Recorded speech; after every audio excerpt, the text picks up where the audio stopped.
Welcome back to the She Inspires podcast. I'm your host, Dr. Jade, board certified family medicine physician, wellness and weight loss specialist, owner of the membership medical practice in Las Vegas, Inspire Primary Care, and I am so excited about today's episode of the She Inspires podcast. We are talking about successful women similarities.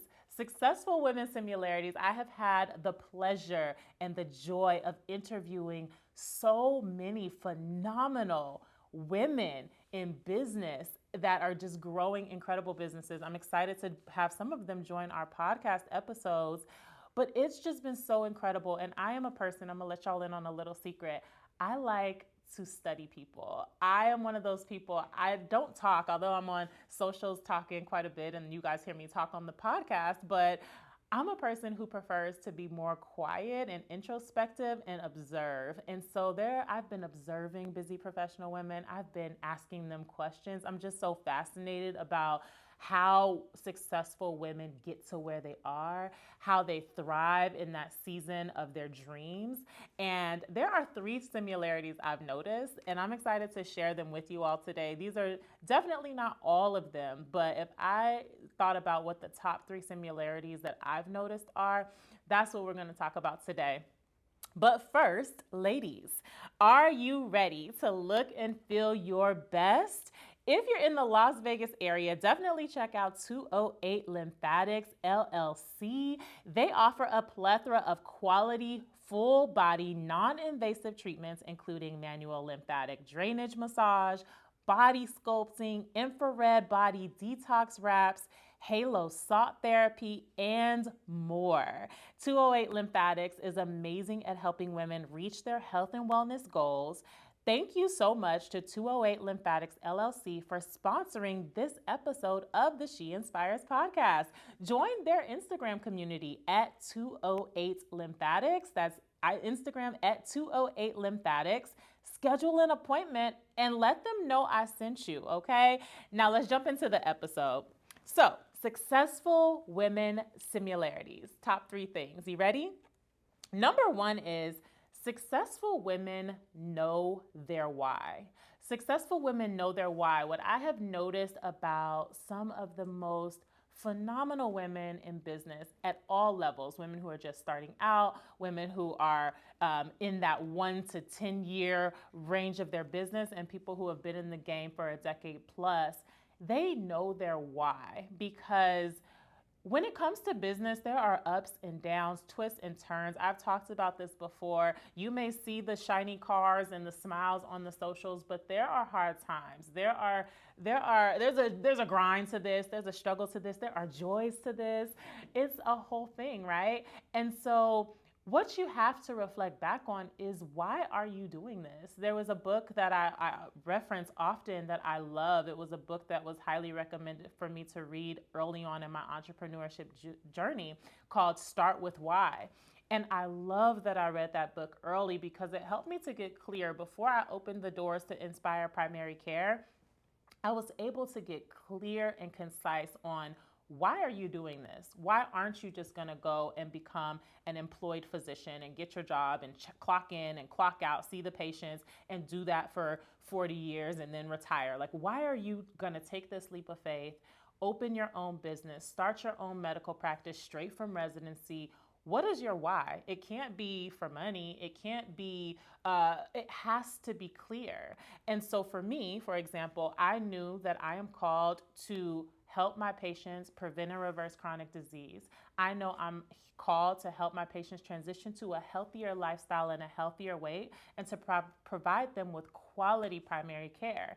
And I could not do that and be that and do my why and my calling in an insurance-based practice, which is why, to really truly live in my calling, I had to open a membership medical practice to be able to operate in my why. And so when things get hard, when I have months where I'm tired, okay, we're going over profit and loss statements, we're talking to tax accountants, we're hiring staff, we're doing all these things. When times get a little flustered, like, why didn't I just take a job? I have to remember my why. I have to remember, okay, this is how I serve my members. This is how I serve the people I'm called to serve in medicine. This is why. And then it helps helps me to just reset and be like, okay, well then let's go. Let's do this then. So I've noticed with other successful women, they're clear on that, honey. They know their why. And so I want to ask you, what is your why? And this could be professional and personal. I like to be clear on my personal why too. My why is my family. My why number one is God, making sure that I'm serving him and I'm being a reflection of him and that I'm treating his people with kindness, right?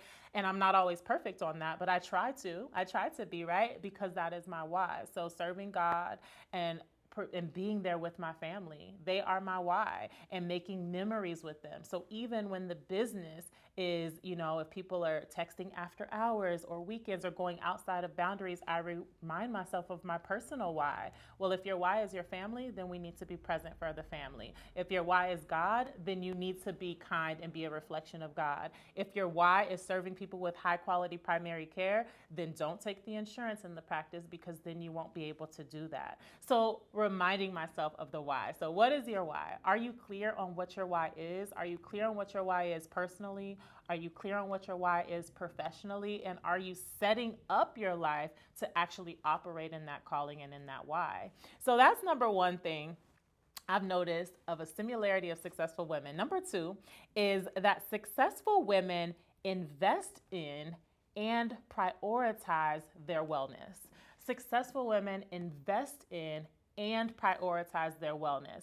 And I say both because you can't just do one or the other. You can't necessarily prioritize it and not also invest in it. So when I look at this, it's like, okay, what does wellness mean to you? And that can mean different things to different people. For me, wellness looks like aging well, that I'm aging and having longevity where I can run after my children without being short of breath. I can do mommy and me gymnastics and be right there and not have to sit out and have someone else do it. I can be at the playground and lifting up.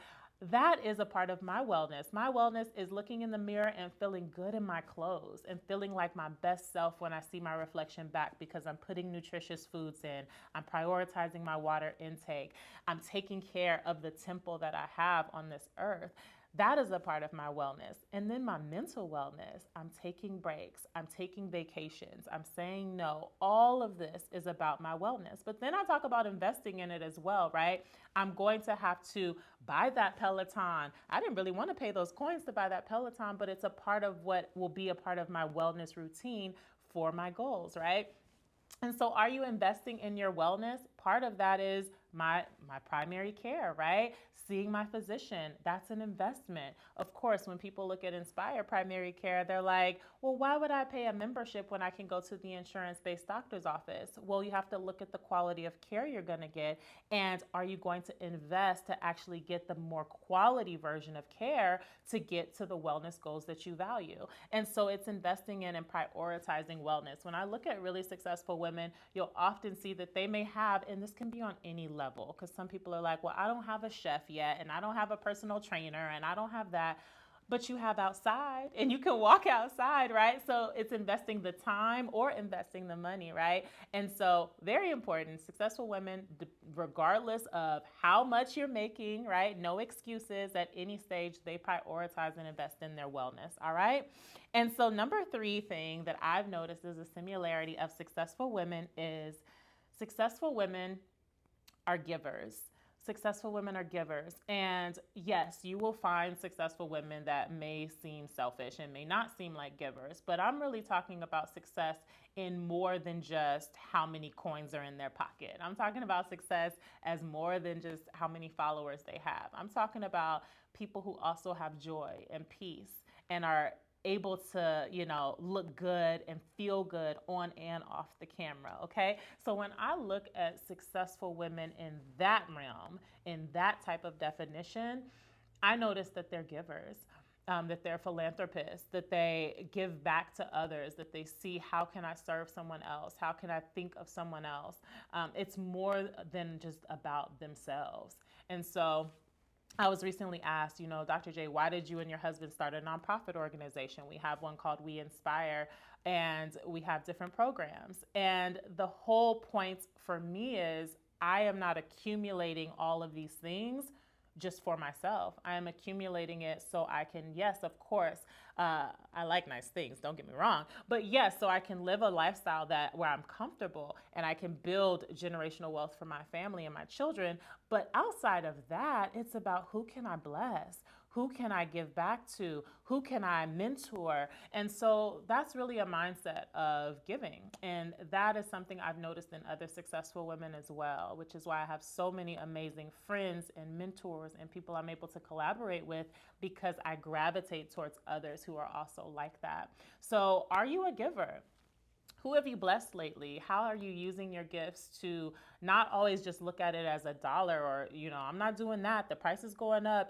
That spirit of the dollar, it does not last. It does not bring joy. It does not bring peace, but really the spirit of how can I attain so I can give back? How can I fill so I can overflow? And so that's the space and where I'm at. And I'm wondering, what that looks like for you as well. So those are the three similarities I've noticed in successful women that I'm just like, wow, this is so dope. This is so amazing. And, share the podcast with other busy professional women in your life.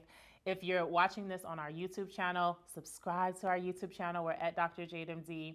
If you're on our Instagram or a part of our Instagram family, if you're not, definitely join us at Dr. Jade MD. Drop a comment. I want to know what you think about this, your thoughts on this topic. If there's any other common successful women similarities that you notice, drop it below. Let's chat about those as well.